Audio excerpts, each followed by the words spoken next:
Once upon a time, in a vast and peaceful forest, there lived a powerful horse and a proud deer. The horse was known for his strength and endurance, while the deer was admired for his sharp antlers and quick movements. For a long time, they lived without conflict, each believing himself superior in his own way. But pride is a silent spark, and one day that spark turned into a raging fire. A small misunderstanding grew into a fierce argument, and before either could step back, anger took control. The deer, using his sharp and pointed antlers, attacked first. His movements were swift, his strikes precise. The horse tried to fight back, but the antlers tore into his body and pride alike. The deer overpowered him, beating him badly and chasing him far away from the forest they once shared. The horse ran as fast as he could, his body aching with pain, his chest burning with humiliation. Every step he took echoed with shame. It was not just his wounds that hurt, it was his wounded ego. As the horse slowed down, far from the forest, his mind became darker than his bruised body. The pain of defeat replayed again and again in his thoughts. He remembered the deer standing tall, victorious, while he ran away in disgrace. His heart filled with rage. He did not think of healing. He did not think of peace. All he could think of was revenge. His anger whispered to him that justice meant destruction and dignity meant retaliation. Blended by these thoughts, the horse wandered restlessly through unfamiliar lands. His anger made him forget hunger, rest, and safety. That is when he noticed a hunter sitting calmly under a large tree. The hunter looked relaxed, confident, and in control. Beside him lay weapons, bow, arrows, and tools sharp enough to end any life. The horse's anger saw opportunity where wisdom would have seen danger. The horse approached the hunter and spoke with urgency and desperation. "You are wise, and you have weapons," he said. "Will you help me kill the deer who insulted and defeated me?" The hunter studied the horse carefully. He saw not strength, but emotional weakness. He saw not courage, but uncontrolled rage. A slow smile formed on his face. "I can help you," the hunter replied calmly, "but only on one condition. The deer is fast and clever. If I am to kill him, I must ride on your back. And for that, you must wear a bridle in your mouth so I can control you." The hunter's words were clear, but anger has a way of blinding reason. The horse hesitated for only a moment. His pride screamed louder than his wisdom. The idea of wearing a bridle was humiliating, but the thought of revenge was intoxicating.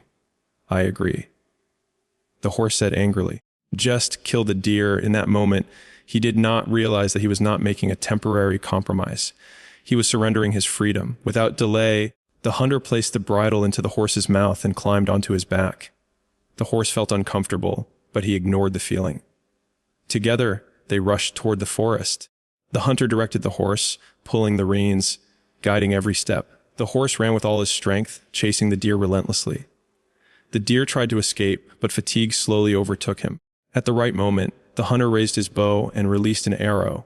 It flew straight and true. The deer fell to the ground, lifeless. The forest fell silent. The horse felt a wave of satisfaction. His enemy was gone. His humiliation felt avenged. He believed his suffering had meaning now. Smiling with relief, the horse turned to the hunter and said, "You helped me. Thank you. My enemy is dead. Now please remove the bridle and set me free." The hunter laughed, a cold, mocking laugh. "Free," he said. "You are no longer free. You gave me this bridle yourself. From today, you belong to me." In that moment, reality struck the horse harder than any antler ever had. He realized the terrible truth. His anger had led him to trade his freedom for revenge. What he believed was a weapon against his enemy had become a chain around his own neck.